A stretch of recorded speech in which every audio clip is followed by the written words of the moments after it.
Gibbs free energy.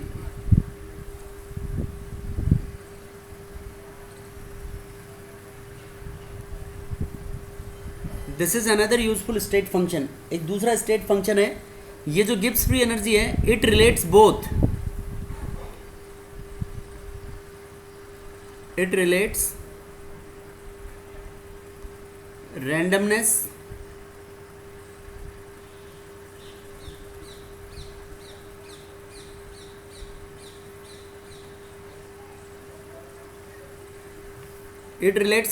and energy both.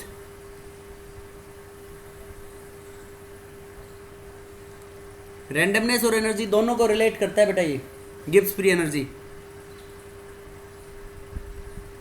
देखो अब randomness को तो हम किसकी टर्म्स में मेजर करते हैं, एंट्रोपी, और एनर्जी को एंथैल्पी. तो ये हमने रिलेशन पढ़ी थी लास्ट क्लास में, delta G equals to delta H minus T delta S. Yes और नो?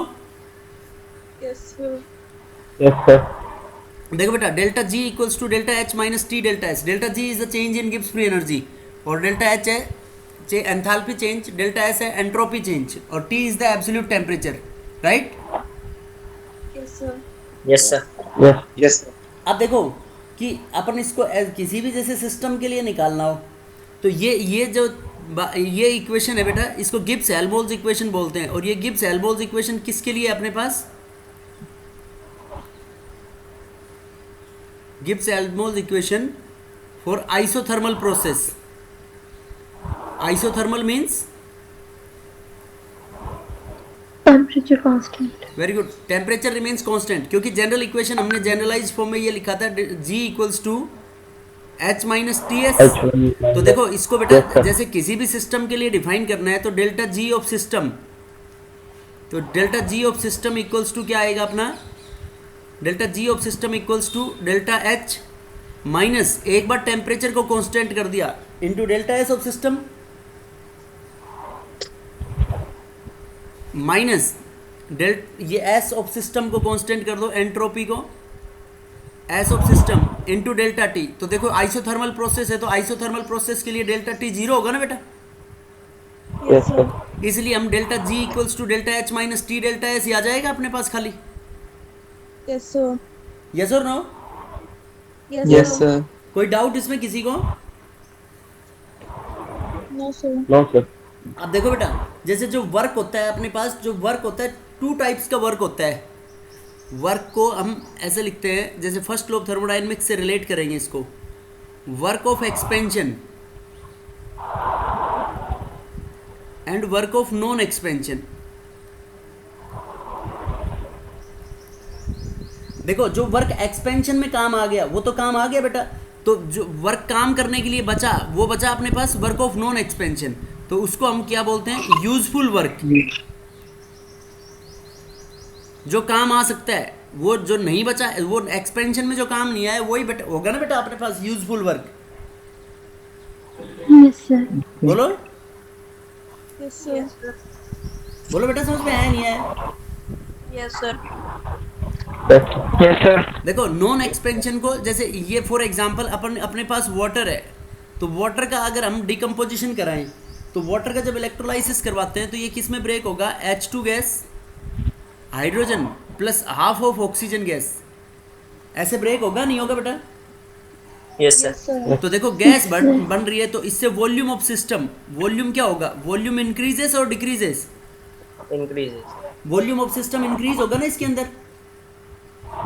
Yes sir. बोलो. Yes sir. Yes sir. तो देखो इसके अंदर जैसे हम कह रहे हैं कि वर्क ऑफ नॉन एक्सपेंशन जो है अपने पास, वर्क ऑफ नॉन एक्सपेंशन क्या है बेटा अपने पास? Useful work done. यस और नो? Yes sir. तो ये यूजफुल वर्क डन है, it causes the electrolysis. Electrolysis मतलब decomposition in the presence of electricity. ये वाटर का इलेक्ट्रोलाइसिस करवा रहे हैं हम, इलेक्ट्रोलाइटिकल डिकम्पोजिशन. हीट करेंगे तो थर्मल डिकम्पोजिशन बोल सकते हैं इसको. तो ये वर्क ऑफ एक्सपेंशन में काम आ गया. अब वर्क ऑफ एक्सपेंशन जो है, वर्क ऑफ एक्सपेंशन किस में काम आ गया? इसका जो वॉल्यूम बढ़ा उसमें काम आ गया. Work of expansion is used in increasing the volume of the system. Right. Yes, sir. और वर्क ऑफ नॉन एक्सपेंशन, उसी ने वाटर का डिकम्पोजिशन करवाया, तो उसने वाटर का डिकम्पोजिशन कराया, तो वही तो यूजफुल वर्क डन हुआ ना बेटा। Yes, sir. Yes, sir. Yes और नो? तो देखो फर्स्ट लॉ ऑफ थर्मोडायनेमिक्स है अपने पास from float,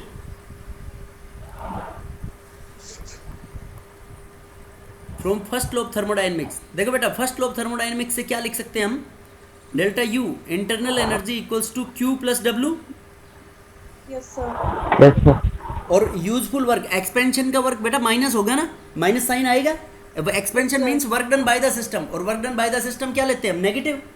Negative. Minus the extra. तो इसको मैं दो में डिवाइड करूं तो मैं ऐसे लिख सकता हूं, Q minus work of expansion minus work of non expansion, right. Yes, sir. Work of expansion और नॉन एक्सपेंशन, तो देखो एक्सपेंशन तो बेटा वॉल्यूम इंक्रीज करने में काम आ गया, और नॉन एक्सपेंशन अपने पास यूजफुल वर्क डन हुआ। तो देखो वॉल्यूम इंक्रीज हुआ, तो वॉल्यूम इंक्रीज हुआ तो फाइनल वॉल्यूम हो गया ज़्यादा और इनिशियल कम, तो डेल्टा वी क्या आएगा, पॉजिटिव या नेगेटिव। Positive. देखो वर्क डन की डेफिनेशन हम क्या लेते हैं, बताओ बेटा। बेटा वर्क डन की डेफिनेशन हम ये मानते हैं ना, वर्क डन बराबर माइनस पी डेल्टा वी, इसको याद रख लो, रट लो इसको। ये डेफिनेशन लेते हैं नहीं लेते? तो एक्सपेंशन का मतलब final volume work done by the system, yes और नो? तो डेल्टा वी पॉजिटिव आएगा ना, Yes, sir. Yes, sir. तो Yes, sir. Delta V positive आएगा तो ये डब्ल्यू बराबर माइनस पी डेल्टा वी रह जाएगा, नहीं रहेगा? Yes, sir. तो देखो यहां से हम क्यू हीट को क्या पुट कर सकते हैं, delta U plus work of expansion plus work of non expansion, ऐसे पुट कर सकते हैं नहीं? Yes, sir. Yes, sir. Yes, sir. अब देखो वर्क ऑफ एक्सपेंशन की वैल्यू क्या आई बेटा अपने पास, वर्क ऑफ एक्सपेंशन नेगेटिव था, बराबर माइनस पी डेल्टा वी, तो इसको क्या पुट कर सकते हैं हम, Yes, sir. Minus P P delta delta V, V. तो पी डेल्टा वी पुट कर सकते हैं नहीं? Yes, sir. Yes, sir. देखो वर्क ऑफ एक्सपेंशन को पी डेल्टा वी, समझ गए? तो यहाँ पे delta U plus P delta V plus work of non expansion, ऐसे पुट कर सकते हैं नहीं इसमें? Yes, sir. अब देखो Yes, इस sir. इक्वेशन में कुछ दिख रहा है, देखो ये चीज अपनी किसके बराबर है, delta U plus P delta V delta H के बराबर है या नहीं है? Yes, sir. तो this implies we can write Q equals to हम लिख सकते हैं बेटा delta H plus work of non expansion, और वर्क ऑफ नॉन एक्सपेंशन ये अपना यूजफुल वर्क डन के बराबर होता है। Yes, sir. Yes, sir. अब देखो ये Q आ गया अपने पास, now from second law of thermodynamics, from slot के अकॉर्डिंग हम ये क्या निकालेंगे बताओ इसमें, स्लोट के अकॉर्डिंग डेल्टा एस बराबर होता है बेटा Q reversible upon T। Yes, sir. तो Yes, इसको sir. रिवर्सिबल प्रोसेस है, तो रिवर्सिबल प्रोसेस के लिए Q मान लेंगे, तो दिस इंप्लाइज Q रिवर्सिबल बराबर T डेल्टा एस मान सकते हैं हम। Yes, sir. Yes, sir. Q reversible equals to T delta S. अब डेल्टा ये Q की वैल्यू पुट कर दो इसमें, बताओ क्या आ जाएगा, delta Delta H S. Yes, sir. Plus work of non expansion is equal to T delta S, T right. delta S. This implies Yes, sir. इसको हम पुट कर सकते हैं बेटा delta H minus T delta S, इधर उधर shift कर दो इनको, बराबर negative of work of non expansion, right. Yes, sir. और Yes, ये sir. बराबर होता है बेटा डेल्टा जी के, किसके बराबर होता है ये, देखो delta H minus T delta S delta जी के बराबर था, Yes, sir. Yes, sir. तो हम इससे क्या कह सकते हैं, delta G equals to negative of useful work done. Yes, sir. देखो अगर डेल्टा जी नेगेटिव होगी तो ही तो वर्क डन होगा, नहीं तो नहीं होगा। देखो फ्री एनर्जी, हम इसको क्या बोल रहे हैं, Gibbs free energy. Gibbs free energy का मतलब होता है कि यहाँ से यूजफुल वर्क डन, तो means useful work done measures the decrease in Gibbs free energy. Yes. Useful work done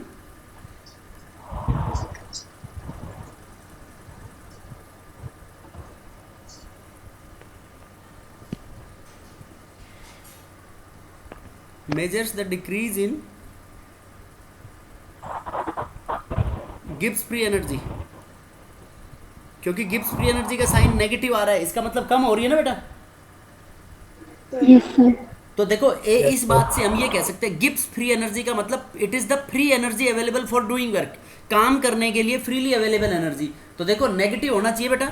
देखो अपन ने काम किया तो काम कर लिया, कोई भी वर्क किया हमने तो वर्क किया तो हमारा एनर्जी कंटेंट कम हो गया ना। Yes, sir. तो फाइनल एनर्जी कंटेंट कम, इनिशियल ज्यादा, तो नेगेटिव। अब कोई ये कहे कि मेरा एनर्जी कंटेंट काम करने के बाद बढ़ा है, तो ऐसा हो सकता है? No sir. No, sir. नहीं हो सकता। तो मतलब अगर डेल्टा जी नेगेटिव होगी तो ही काम होगा, नहीं तो नहीं होगा। अगर डेल्टा जी पॉजिटिव आती है तो पॉजिटिव का साइन देख के तुम क्या बोलोगे कि काम नहीं हुआ, मतलब रिएक्शन नहीं हुई। यस और no? Yes, sir. Yes, sir. समझ गए बेटा? Yes, sir. Yes, sir. तो अगर डेल्टा जी की वैल्यू पॉजिटिव है तो इसका मतलब प्रोसेस इज नॉन स्पॉन्टेनियस, और नेगेटिव है तो process is Spontaneous. Spontaneous. Spontaneous. बोलो बेटा, समझ में आया नहीं आया? आगे sir. Yes. Yes, sir.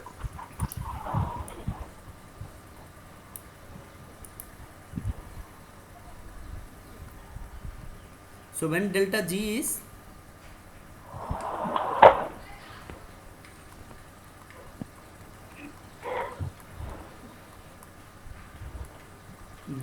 negative means spontaneous process, Spontaneous. and delta G is positive, Non-spontaneous. non-spontaneous process, or delta G equals to 0, then we can say that the process in equilibrium.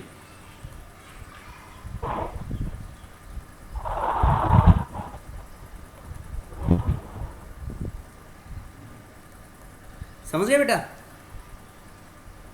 Yes, sir. Yes, sir. अब देखो ये sign of delta H और delta S पे कैसे dependent होगी, Gibbs Helmholtz equation. देखो बेटा यहाँ पे हम लेते हैं साइन ऑफ डेल्टा एच, यहाँ पे लेते हैं हम साइन ऑफ डेल्टा एस। अब देखो डेल्टा जी क्या होगा और रिएक्शन की फिजिबिलिटी क्या होगी यहाँ पे, मतलब रिएक्शन होगी या नहीं होगी। तो रिएक्शन होने के लिए डेल्टा जी नेगेटिव आना चाहिए बेटा, Yes. फिजिबिलिटी ऑफ रिएक्शन और स्पॉन्टेनिटी ऑफ रिएक्शन।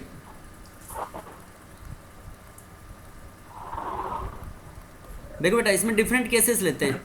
मान लो अपने पास डेल्टा जी डेल्टा एच का साइन नेगेटिव है बेटा, तो डेल्टा एच नेगेटिव है मतलब रिएक्शन एक्सोथर्मिक है ये। Yes, sir. और डेल्टा एस का साइन भी बेटा क्या है अपने पास, नेगेटिव है। नेगेटिव है मतलब डिसऑर्डरनेस कम हो रही है। Yes, sir. Yes, sir. तो देखो delta G equals to delta H minus T delta S. देखो बेटा डेल्टा एच तो नेगेटिव और टी डेल्टा एस यहाँ पे हो गया नेगेटिव, तो ये नेगेटिव इंटू नेगेटिव पॉजिटिव हो जाएगा या नहीं होगा? Yes, sir. और टेम्परेचर बेटा एब्सोल्यूट टेम्परेचर कभी नेगेटिव में हो नहीं सकता। तो बताओ डेल्टा जी का साइन क्या होगा? डेल्टा जी का साइन हम ये कह सकते हैं कि dependent on T. Yes, sir. Delta G sign is dependent on temperature. अब देखो बेटा डेल्टा एच नेगेटिव है और ये नेगेटिव इंटू नेगेटिव हो गया पॉजिटिव, तो पॉजिटिव का फैक्टर कम होना चाहिए तभी डेल्टा जी नेगेटिव आएगी। Yes, sir. तो हम ये कह सकते हैं कि लो टेम्परेचर के ऊपर तो प्रोसेस क्या होगी, स्पॉन्टेनियस, और हाई टेम्परेचर के ऊपर Non-spontaneous. Non-spontaneous. Non-spontaneous. समझ गए? Yes, sir. Yes. Non spontaneous. अब देखो सेकंड केस लेते हैं अपन, ये दो केस बन जाएंगे बेटा इसके अलग अलग। सेकंड केस डेल्टा एच का साइन पॉजिटिव हो, डेल्टा एच का साइन पॉजिटिव है मतलब रिएक्शन एंडोथर्मिक है, Yes, और sir. डेल्टा एस का साइन बेटा पॉजिटिव हो, पॉजिटिव हो दोनों। तो देखो ये भी पॉजिटिव, तो ये पॉजिटिव इंटू नेगेटिव नेगेटिव हो गया। Yes, sir. तो same condition dependent on T. Yes और no? Yes, sir. Yes, sir. अब ये अपना अंदर वाला फैक्टर तो है नेगेटिव और डेल्टा एच है पॉजिटिव, तो अंदर वाला नेगेटिव का फैक्टर ज्यादा होना चाहिए, तो ज्यादा कब होगा? High temperature. Very good. High temperature के ऊपर हम क्या कह सकते हैं, process is Spontaneous. Yes. Spontaneous. Spontaneous, और लो टेम्परेचर के ऊपर Non-spontaneous. Spontaneous. Process is non spontaneous. समझ गए बेटा? Yes, sir. Yes, sir. Yes, sir. अब देखो नेक्स्ट इसमें थर्ड केस, इसको हमने ले लिया नेगेटिव और ये ले लिया बेटा पॉजिटिव, डेल्टा एस का साइन, मतलब एक्सोथर्मिक रिएक्शन है और डेल्टा एस पॉजिटिव है। तो देखो रेंडमनेस बढ़ रही है, तो वैसे ही पता लग रहा है दोनों फेवरेबल फैक्टर हैं ये। Yes, sir. तो यहाँ पे क्या कह सकते हैं Yes, sir. कि delta G will be negative always, yes और नो? Yes, sir. देखो डेल्टा एच नेगेटिव और ये पॉजिटिव इंटू नेगेटिव नेगेटिव, तो दोनों नेगेटिव को जोड़ेंगे तो नेट रिजल्ट नेगेटिव आएगा ना। Yes, sir. Negative always means this reaction is spontaneous at all temperature.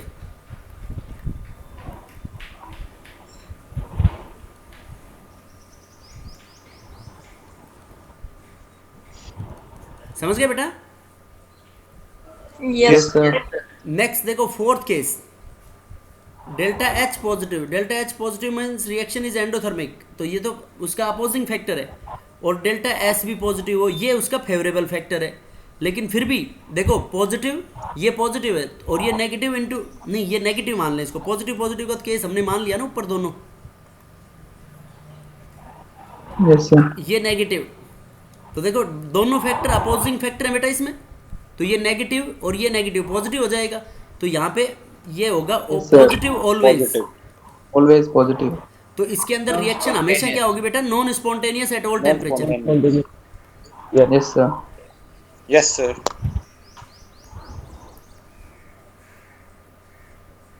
बेटा देखो दोनों फैक्टर आ गए नहीं आए, एंट्रोपी और गिब्स फ्री ये enthalpy. Yes, sir. yes, sir. Non spontaneous at all temperature, ऐसे इसको क्वांटिटेटिवली रिलेट करेंगे बेटा हम।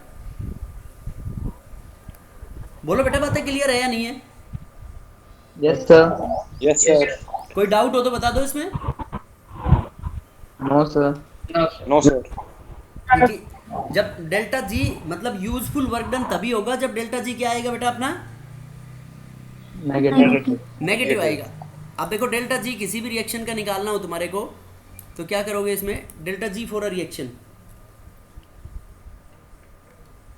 ये देखो ऐसे लिख देते हैं डेल्टा जी नोट, नोट ऐसे ऊपर लगा दिया तो मतलब हो गया ये स्टैंडर्ड गिब्स फ्री एनर्जी, या standard Gibbs free energy change. किसी के भी आगे नोट लग गया मतलब वो हो गया स्टैंडर्ड। डेल्टा एच नोट मतलब स्टैंडर्ड एंथैल्पी, ठीक है बेटा। डेल्टा एच नोट मतलब standard entropy, delta U note मतलब स्टैंडर्ड इंटर एनर्जी। तो standard gives free energy change, इसको हम पुट कर सकते हैं स्टैंडर्ड कंडीशंस के ऊपर। Delta G naught equals to delta H naught minus T delta S naught, right. Sir. ये स्टैंडर्ड स्टेट के ऊपर गिब्स फ्री एनर्जी होगी। स्टैंडर्ड स्टेट मतलब जब टेम्परेचर कितना हो तुम्हारा 25 डिग्री सेल्सियस और 298 केल्विन और प्रेशर कितना हो P बराबर 1 atmosphere, right. Yes, sir. Yes, sir. Yes, sir. तो जब मेजर करेंगे हम तो उनको बोलेंगे स्टैंडर्ड, ठीक है बेटा। तो ये जो डेल्टा जी नोट अपन निकालेंगे, डेल्टा जी नोट ये बराबर होता है summation of Gibbs free energy of products, standard Gibbs free summation का मतलब जितने भी प्रोडक्ट्स हैं सब की एनर्जी को, Gibbs free energy of formation को जोड़ दो बेटा। एफ का मतलब क्या है यहाँ पे? Gibbs free energy of formation of products minus summation of Gibbs free energy of formation of reactant. Reactant. Products minus reactants की गिब्स फ्री एनर्जी को चेंज निकाल लेंगे हम, ये वैल्यूज आपको गिवन होगी तो उससे अपने पास आ जाएगा delta G, right. Yes, sir. देखो कैसे, जैसे कोई भी रिएक्शन है उसमें मान लो N1 मोल्स हैं ए सब्सटेंस के प्लस N2 मोल्स हैं सब्सटेंस बी के, और ये रिएक्शन प्रोडक्ट्स में बदल रही है। तो प्रोडक्ट्स में बदल रही है तो यहाँ पे N3 सब्सटेंसेस बन रहे हैं सी के प्लस N4 सब्सटेंसेस बन रहे हैं डी के, ठीक है बेटा। तो इस रिएक्शन के लिए डेल्टा जी निकालनी है, डेल्टा जी नोट। तो डेल्टा जी नोट बताओ इसकी क्या आएगी? बोलो बेटा। समेशन, समेशन मतलब प्रोडक्ट्स N3 और N हो गया ना, तो यहाँ पे ये कह सकते हैं N3 number of moles of 3, और इसकी जो free energy of formation of किसकी होगी?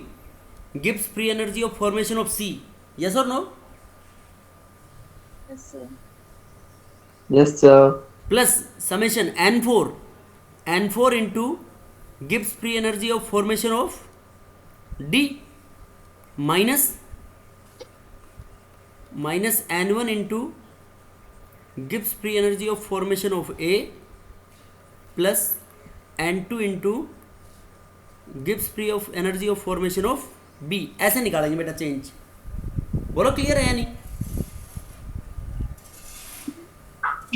मतलब प्रोडक्ट्स की Gibbs Yes, free sir. Energy minus reactants की गिब्स फ्री एनर्जी को करना है। ठीक है? Yes, sir. देखो गिब्स फ्री एनर्जी के अंदर मैंने एक कंडीशन बताई थी कि गिब्स डेल्टा जी ये इंटेंसिव प्रॉपर्टी है या एक्सटेंसिव प्रॉपर्टी है? Extensive. एक्सटेंसिव प्रॉपर्टी है तो एडिटिव नेचर की होगी ना बेटा? Yes, sir. Yes, sir. तो एडिटिव नेचर की होगी तो बताओ फिर इसको और कैसे कर सकते हैं हम? देखो जैसे सेल होता है ना तुम्हारे पास, सेल, तो घड़ी में सेल कब काम करता है?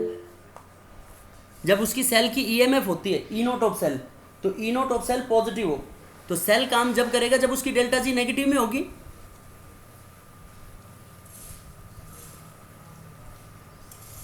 देखो बेटा work done by a cell,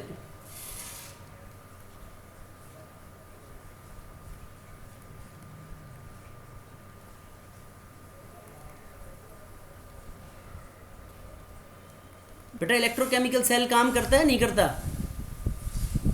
Yes, sir. करता है इलेक्ट्रोकेमिकल सेल काम।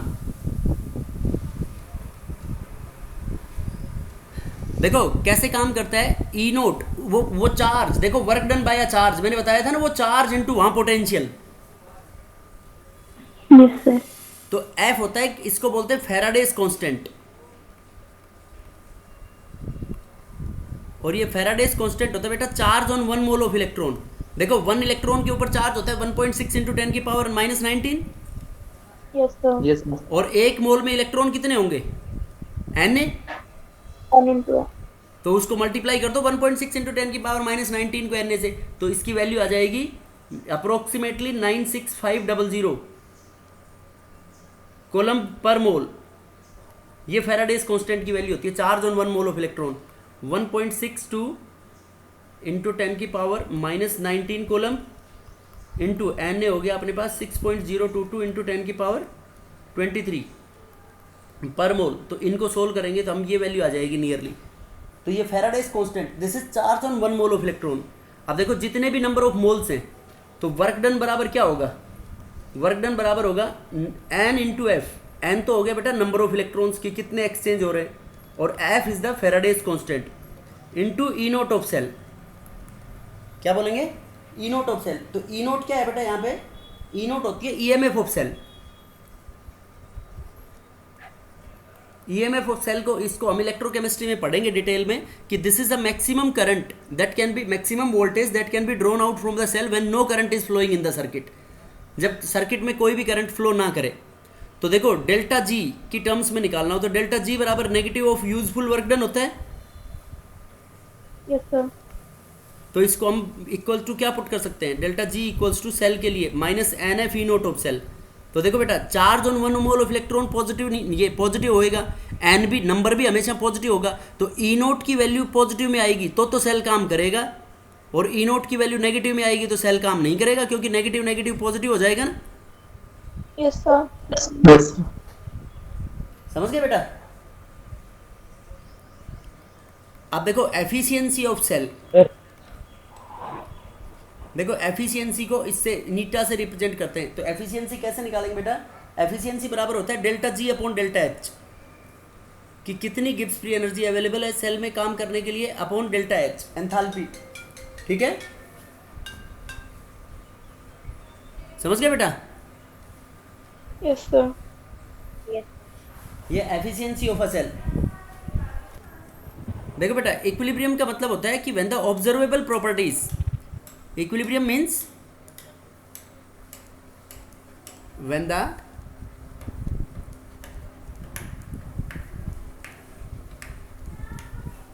observable properties like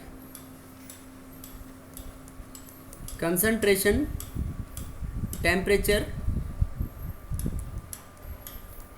volume etcetera becomes constant, ये क्या हो जाए बेटा, ये कांस्टेंट हो जाए, मतलब they do not change with time, तो उसको क्या बोलेंगे हम, इक्विलिब्रियम अटेन हो गया। ठीक है, Yes, sir. समझ गए क्या Yes, sir. कि ऑब्जर्वेबल प्रॉपर्टीज कांस्टेंट हो जाए। अब देखो हम गिब्स फ्री एनर्जी को रिलेट करेंगे इक्विलिब्रियम से, तो ये हमने पहले ही अभी लिखा था कि Gibbs free energy delta G equals to 0 होगा for equilibrium. Delta G negative है तो रिएक्शन इज स्पॉन्टेनियस, और डेल्टा जी पॉजिटिव है तो रिएक्शन इज नॉन स्पॉन्टेनियस। अब देखो कोई भी हाइपोथेटिकल रिएक्शन अज्यूम कर ली हमने, फॉर एग्जांपल ये रिएक्टेंट्स हैं, रिएक्टेंट्स दे आर इन, ये इक्विलिब्रियम का साइन है, ऐसे रिप्रेजेंट करेंगे, they are in equilibrium with products, right. Reactants इनके साथ, प्रोडक्ट्स के साथ बेटा किस में है, इक्विलिब्रियम के अंदर है। अब मान लो रिएक्टेंट्स गैसियस भी हो सकते हैं, रिएक्टेंट्स और प्रोडक्ट्स, तो अगर if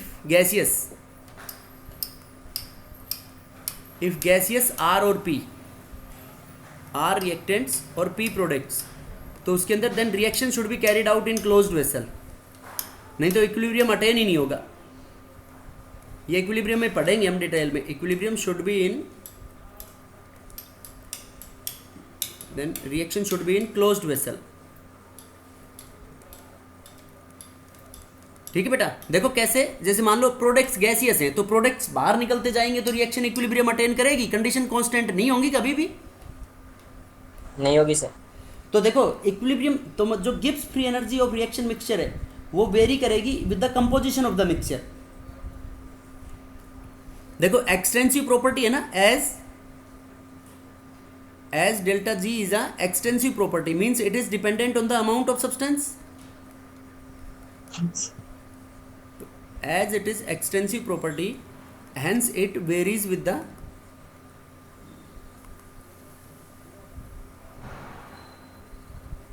composition of reaction mixture, reaction mixture की composition के साथ वेरी करेगी। ठीक है बेटा, तो देखो रिएक्शन मिक्सचर के साथ कंपोजिशन वेरी करेगी, तो हम क्या कह सकते हैं इसके अंदर कि गिब्स फ्री एनर्जी डिक्रीजेस जब कंपोजिशन मिक्सचर चेंज होगी, तो डिक्रीज का मतलब नेगेटिव, तो नेगेटिव का मतलब रिएक्शन स्पॉन्टेनियस होगी। Yes sir. Yes, sir. तो देखो विद चेंज इन कंपोजिशन,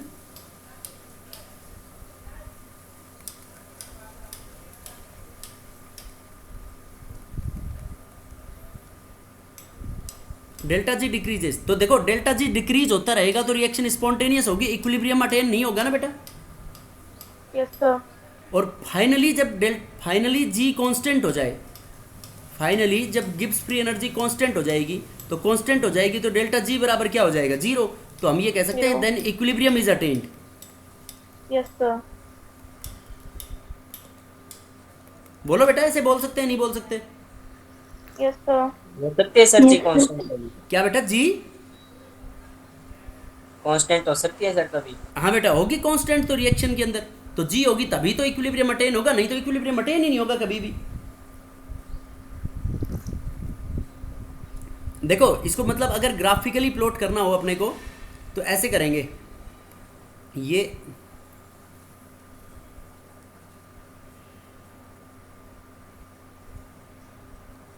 यहाँ पे मान लो ये रिएक्टेंट्स है आपके पास और ये हैं प्रोडक्ट्स और ये है गिब्स फ्री एनर्जी जी, तो यहाँ पे स्टैंडर्ड गिब्स फ्री एनर्जी है बेटा, ये जो हमने डॉट डॉट लाइन से मार्क कर दी, तो this is the G naught, standard Gibbs free energy are है तो मतलब रिएक्टेंट्स के लिए। ठीक है बेटा, Yes, sir. अब देखो धीरे धीरे देखो रिएक्शन अगर होगी तो रिएक्शन होगी तो गिब्स फ्री एनर्जी कम होगी ना बेटा, पहले तो कम होगी गिब्स फ्री एनर्जी, देखो फिर ये ऑलमोस्ट कांस्टेंट होगी और फिर ये होगी final Gibbs free energy products की। देखो this is G naught of products, तो देखो प्रोडक्ट्स की थोड़ी सी ज़्यादा होगी और रिएक्टेंट्स की ज़्यादा होगी, प्रोडक्ट्स की उनसे कम होगी, तभी तो डेल्टा जी नेगेटिव आएगी। Yes sir. Yes, sir. तो देखो यहाँ से लेके यहाँ तक तो भी रिएक्शन गिब्स फ्री एनर्जी कम हो रही है तो भी स्पॉन्टेनियस है, और यहाँ से लेके यहाँ तक तो भी रिएक्शन स्पॉन्टेनियस हुई। देखो दोनों डायरेक्शन sir. में, इन दोनों डायरेक्शन में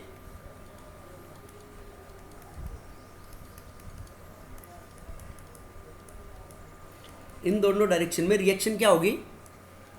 Spontaneous. स्पॉन्टेनियस और फिजिबल, क्योंकि दोनों direction leads to the decrease in Gibbs free energy. Yes और नो? Yes, sir. तो Yes, sir. देखो इस स्टेज के ऊपर यहाँ पर लगभग गिब्स फ्री एनर्जी बेटा कांस्टेंट है ना ऑलमोस्ट। देखो यहाँ पर,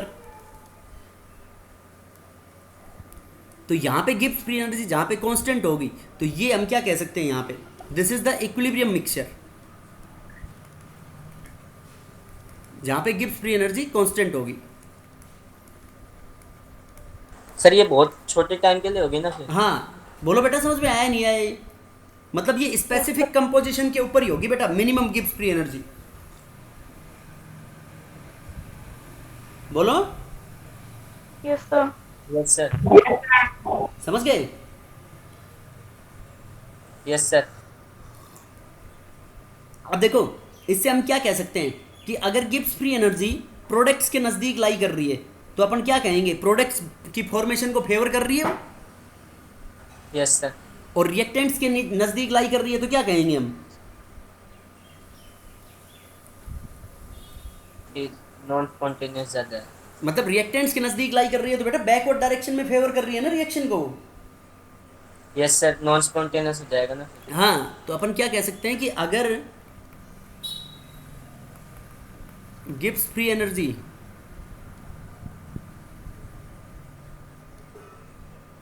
जो भी होगी, मिनिमम गिब्स फ्री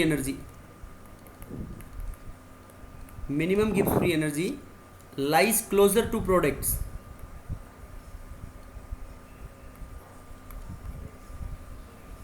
प्रोडक्ट्स के नज़दीक लाई करेगी तो हम ये कह सकते हैं कि रिएक्शन फॉरवर्ड डायरेक्शन में होगी।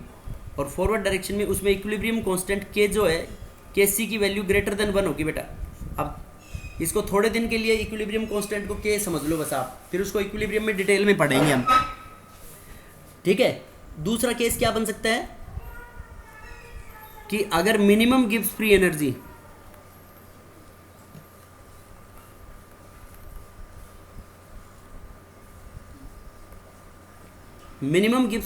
किसके नजदीक लाई करे बेटा?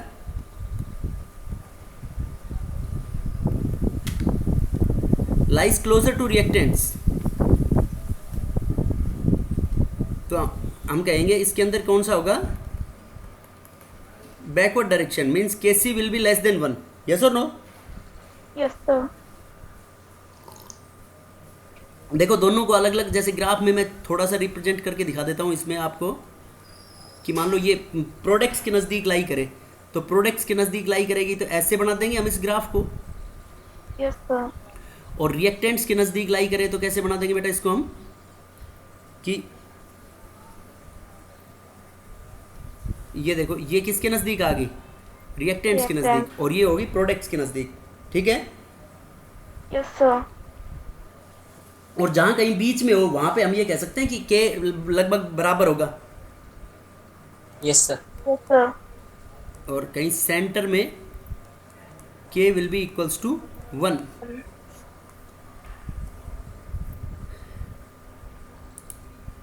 ठीक है बेटा। Yes, sir. कोई डाउट इसमें किसी को? No, No, sir. अब देखो मतलब किसी भी रिएक्शन के लिए स्टैंडर्ड गिब्स फ्री एनर्जी को ऐसे रिलेट करते हैं बेटा हम, डेल्टा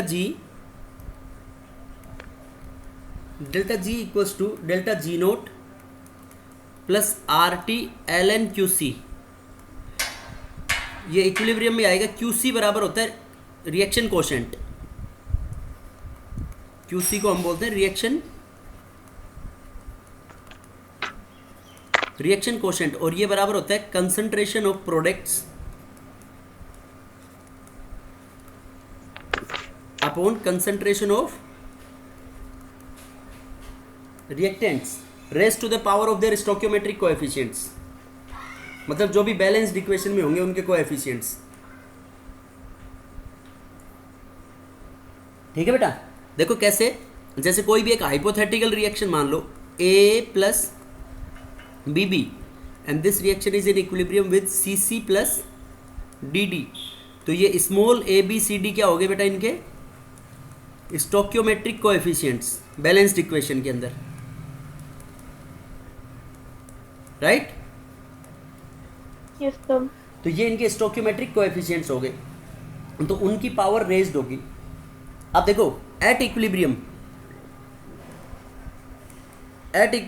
इक्विलिब्रियम के ऊपर हमने डेल्टा जी को क्या माना था, 0 होगा बेटा। तो ये जो रिएक्शन कोशेंट होता है क्यूसी, ये बराबर होता है केसी के, और केसी को बोलते हैं हम इक्विलिब्रियम कांस्टेंट। तो ये वैल्यूज हम इस ऊपर वाली इक्वेशन में पुट करेंगे। तो देखो 0 बराबर delta G naught plus R T L N K C. Yes sir. अब देखो एल एन को, नेचुरल लॉग को जब भी कभी हम 10 बेस में कन्वर्ट करते हैं तो बताओ, पहले भी डिस्कस किया था हमने ये, उसको 2.303 2.303 से मल्टीप्लाई करते हैं। तो इसमें हम डेल्टा जी नोट को बराबर पुट कर सकते हैं माइनस, उधर जाएगा तो ये माइनस का हो जाएगा ना, Yes, sir. Yes sir. Minus 2.303 R T log 10 base के सी। ये इक्विलिब्रियम कांस्टेंट और स्टैंडर्ड गिब्स फ्री एनर्जी के बीच में रिलेशन है बेटा। ये बोलो क्लियर है या नहीं? Yes, sir. Yes, sir. अब देखो अगर इसको एक्सपोनेंशियल में कन्वर्ट करना हो तो बताओ कैसे करेंगे।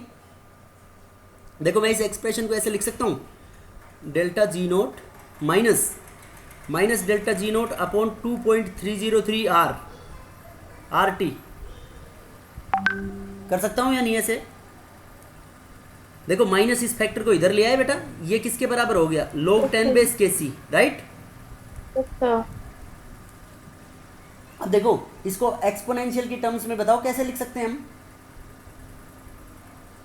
बेटा मैं ऐसे पुट कर सकता हूँ, दिस इम्प्लाइज, देखो K C equals to E raise to the power, मतलब 10 बेस लगा देंगे पहले, E raise to the power minus delta G naught upon 2.303 R T.